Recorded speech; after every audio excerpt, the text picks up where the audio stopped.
अकबर बीरबल की कहानी। अकबर का साला। बीरबल की बुद्धि और समस्या को भांप लेने की कला के कारण बादशाह उन्हें खूब पसंद करते थे। इसी कारण से दूसरे लोग बीरबल से उतना ही जलते थे। इन जलने वालों में से एक अकबर का साला भी था।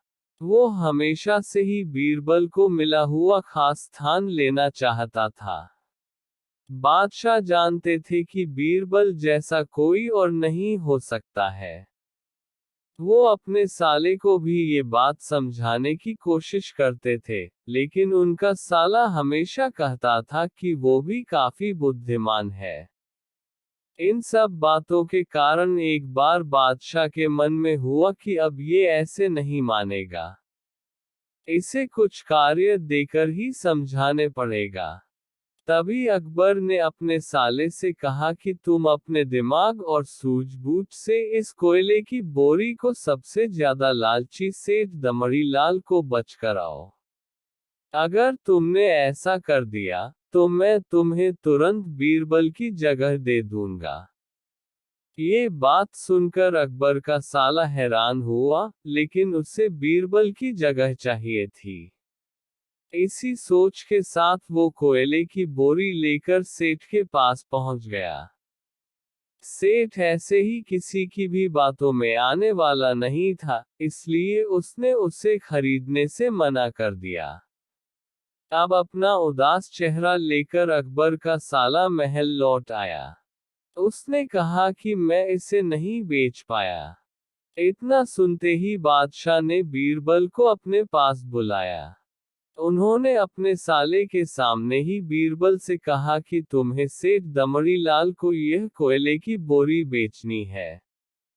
बादशाह का आदेश मिलने पर बीरबल ने कहा कि आप एक बोरी बेचने के लिए कह रहे हैं।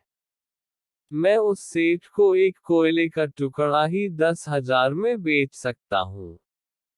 ये बात सुनकर अकबर का साला दंग रह गया। अकबर ने कहा कि ठीक है, तुम एक ही कोयले का टुकड़ा बेचो। बादशाह का आदेश मिलते ही एक कोयले का टुकड़ा उठाकर बीरबल वहां से चले गए। उन्होंने सबसे पहले एक मलमल के कपड़े का कुर्ता अपने लिए सिलवाया। फिर उसे पहनकर अपने गले में हीरे मोती की मालाएं डाल ली और महंगे दिखने वाले जूते भी पहन लिए। इतना सब करने के बाद बीरबल ने उस कोयले के टुकड़े को सुरमा यानी काजल की तरह बारीक पीसकर एक कांच की डिब्बी में डलवा लिया। इसी भेष में वो महल के मेहमानघर में आ गए। फिर बीरबल ने एक इश्तिहार दिया कि बगदाद में एक जाने माने शेख पहुंचे हैं, जो जादुई सुरमा बेचते हैं। सुरमे की खासियत में बीरबल ने लिखवाया कि इसे लगाने वाला अपने पूर्वजों को देख सकता है। यदि पूर्वजों ने कोई धन छुपाकर रखा है, तो वो उसका पता भी बता देंगे। इस इश्तिहार के सामने आते ही पूरे नगर में बीरबल के शेख रूप और चमत्कारी सुरमे की ही बात होने लगी। सेठ दमड़ीलाल तक भी यह बात पहुंच गई। उसके मन में हुआ, जरूर मेरे पूर्वज ने धन गाड़ रखा होगा। मुझे तुरंत शेख से संपर्क करना चाहिए। इतना सोचकर दमड़ीलाल शेख बने बीरबल के पास पहुंचा। बीरबल ने जानबूझकर उन्हें पहचाना नहीं। सेठ ने शेख से कहा कि मुझे सुरमे की डिब्बी चाहिए। शेख ने जवाब दिया, बिल्कुल लीजिए, लेकिन एक डिब्बी की कीमत 10,000 रुपये है।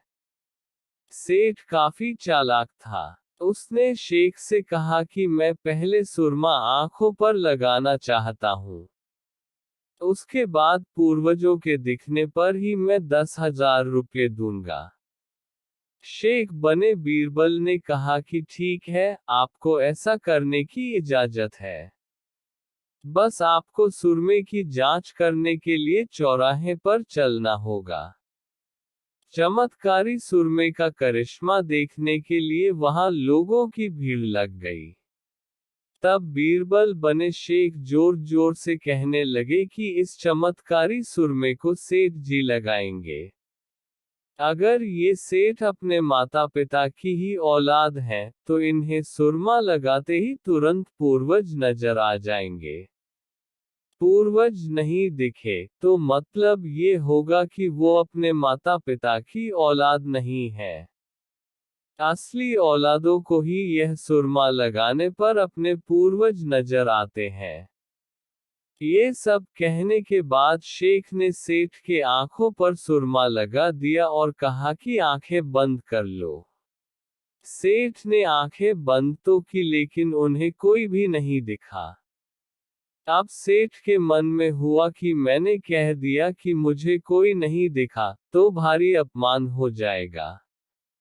इज्जत को बनाए रखने के लिए सेठ ने आंख खोली और कहा कि हाँ, मुझे अपने पूर्वज दिख गए।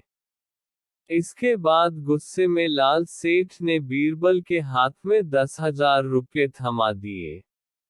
अब खुश होते हुए बीरबल महल चले गए। उन्होंने कहा कि लीजिए बादशाह, एक कोयले के 10,000 रुपये, और सारा किस्सा सुना दिया। ये देखते ही बादशाह का साला मुंह बनाकर महल से चला गया।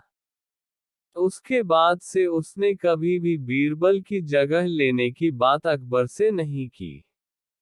कहानी से सीख, किसी से ईर्ष्या नहीं करनी चाहिए और अपनी काबिलियत को साबित करने के लिए बुद्धि का उपयोग करना जरूरी है। विक्रम बेताल की कहानी, असली वर कौन।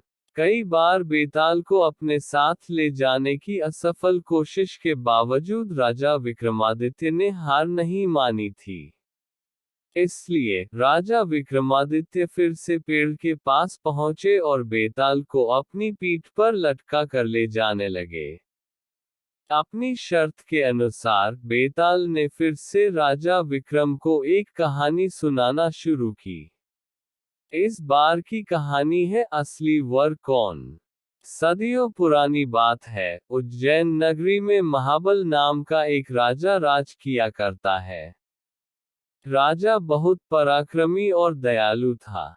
उसकी एक बेटी थी, जिसका नाम था महादेवी था। महादेवी बहुत सुंदर और सुशील लड़की थी। जब वह विवाह योग्य हुई, तो राजा महाबल ने उसके लिए योग्य वर की तलाश शुरू कर दी।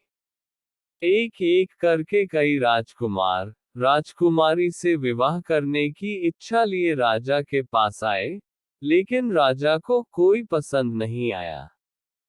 राजकुमारी से विवाह करने के लिए राजा ने एक ही शर्त रखी थी कि उसकी बेटी का होने वाला पति हर चीज में निपुण हो। इस तरह कई दिन बीत गए, लेकिन राजा को कोई अपनी बेटी के लिए योग्य वर नहीं मिला। एक दिन की बात है, जब राजा अपने दरबार में बैठे थे कि तभी वहां एक राजकुमार आया और उसने कहा, मैं राजकुमारी महादेवी से विवाह करना चाहता हूँ।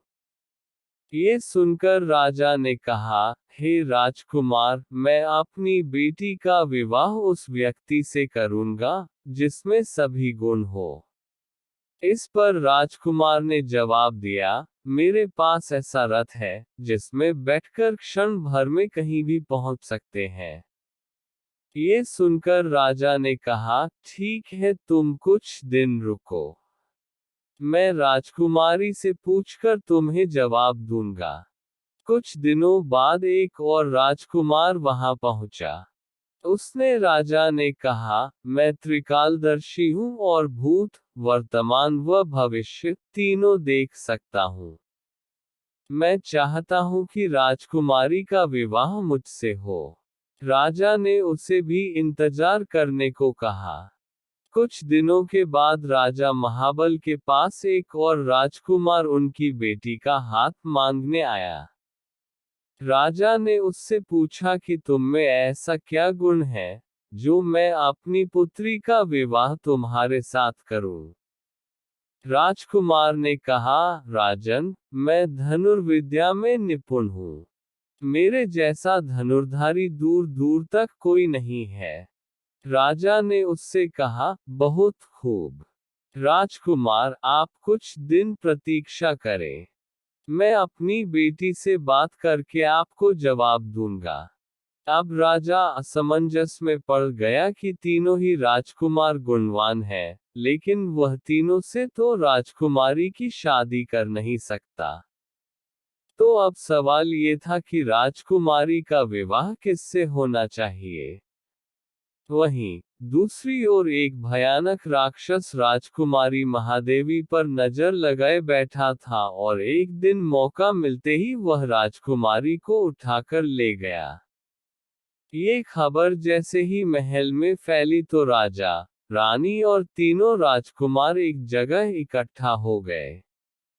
त्रिकालदर्शी राजकुमार ने बताया कि वह राक्षस राजकुमारी को विंध्याचल पर्वत पर ले गया है। इस पर पहले राजकुमार ने कहा, मैं अपना रथ लेकर आता हूँ। हम सब उस पर बैठकर विंध्याचल चल सकते हैं। तीसरे राजकुमार ने अपना तीर कमान निकाला और कहा, मैं उस राक्षस को मार गिराऊंगा। इसके बाद तीनों राजकुमार रथ पर बैठकर विंध्याचल पर्वत की ओर चल पड़े। उन्हें जैसे ही वह राक्षस दिखा, तो धनुर्धारी राजकुमार ने कुशलता से उसका वध कर दिया और वो राकुमारी को बचाकर फिर से महल ले आए। इस कहानी को सुनाने के बाद बेताल ने राजा विक्रम से कहा, राजन, राजकुमारी को बचाने में तीनों राजकुमारों का योगदान था।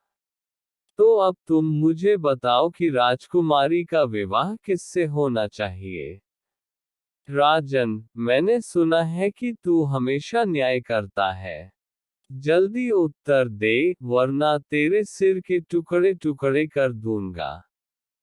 इस पर राजा विक्रमादित्य ने उत्तर दिया कि राजकुमारी का विवाह धनुर्धारी राजकुमार से होना चाहिए, क्योंकि उसने राक्षस से लड़ाई करके राजकुमारी को बचाया और बाकी दोनों राजकुमारों ने केवल उसकी मदद की।